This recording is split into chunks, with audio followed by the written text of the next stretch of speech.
రాష్ట్రంలోని ప్రైవేటు పాఠశాలల్లో అధిక ఫీజులను నియంత్రించాలని జయశంకర్ భూపాలపల్లి జిల్లా ధర్మ సమాజ పార్టీ జిల్లా అధ్యక్షుడు కొత్తూరు రవీందర్ డిమాండ్ చేశారు.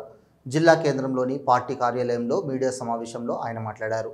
విద్యా హక్కు చట్టాన్ని అమలు పూర్తిగా చేయకపోవడంతో మితిమీరిన ఫీజులు వసూలు చేస్తున్నారని మండిపడ్డారు. ఈ కార్యక్రమంలో పార్టీ జిల్లా కోశాధికారి మహర్షి అరవిందో, గణేష్, ప్రసాద్, శేషి పాల్గొన్నారు. భూపాలపల్లి జిల్లాలో ధర్మ సమాజ్ పార్టీ ఆధ్వర్యంలో నేడు ప్రెస్ మీట్ నిర్వహించడం జరుగుతుంది.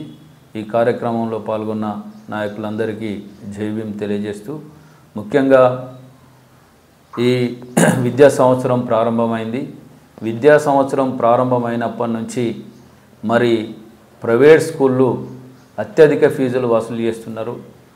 మరియు అక్కడ స్కూళ్ళల్లోనే మన స్కూల్ యూనిఫామ్స్ పెట్టి, తర్వాత బుక్స్ పెట్టి మరి అత్యధిక ధరలకు అమ్ముతాండ్రు. దీని మీద చర్యలు తీసుకోవాలని మరి స్థానిక డిఓ గారిని ఈ సందర్భంగా కోరుతున్నా. ఖచ్చితంగా ఫీజును నియంత్రించాలి, అత్యధిక ఫీజును తీసుకుంటాను. రెండో అంశం ఏంటంటే, స్కూళ్ళల్లో మరి అనేక రకాల మరి దానికి సంబంధించిన కరెక్ట్గా ఆవరణ కానీ అవి లేని గుర్తించి అది చేయాలి. తర్వాత బస్సులకు కూడా పర్మిషన్స్ మరి ఉన్నాయా లేవా, బస్సులకు ఫిట్నెస్ ఉన్నాయా, దాన్ని కూడా మరి ఆర్టీఓ ఆఫీసర్ గారు ఖచ్చితంగా దాన్ని పరిశీలన చేయాలని సందర్భంగా డిమాండ్ చేస్తున్నా. అంతేకాకుండా మరి పెండింగ్ బిల్లులు ఏవైతే ఉన్నాయో బెస్ట్ అవైలబుల్ స్కీమ్ కిందకున్న చదువుకుంటున్న పిల్లలకు చాలా ఇబ్బందులు అవుతున్నాయి. వాళ్ళకు బుక్స్ ఇవ్వడం లేదు, యూనిఫామ్ ఇవ్వడం లేదు.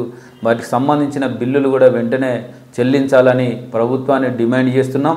అంతేకాకుండా గౌరవ ముఖ్యమంత్రి గారు ఇప్పటి వరకు మరి రాష్ట్రంలో విద్యా వ్యవస్థను పటిష్టం చేయడానికి కనీసం ఒక మంత్రిని కూడా నియమించకపోవడం చాలా దురదృష్టకరం, బాధాకరం.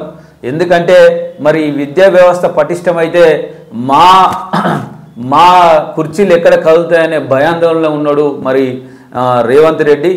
మరి అందుకనే ముఖ్యమంత్రి గారిని కోరుతున్నాం, ఖచ్చితంగా రాష్ట్రంలో విద్యాశాఖ మంత్రిని ఖచ్చితంగా నియమించాలని సందర్భంగా డిమాండ్ చేస్తున్నాం ధర్మ సమాజ్ పార్టీ ఆధ్వర్యంలో. అంతేకాకుండా రాష్ట్రంలో ఈ మధ్యలో పెద్ద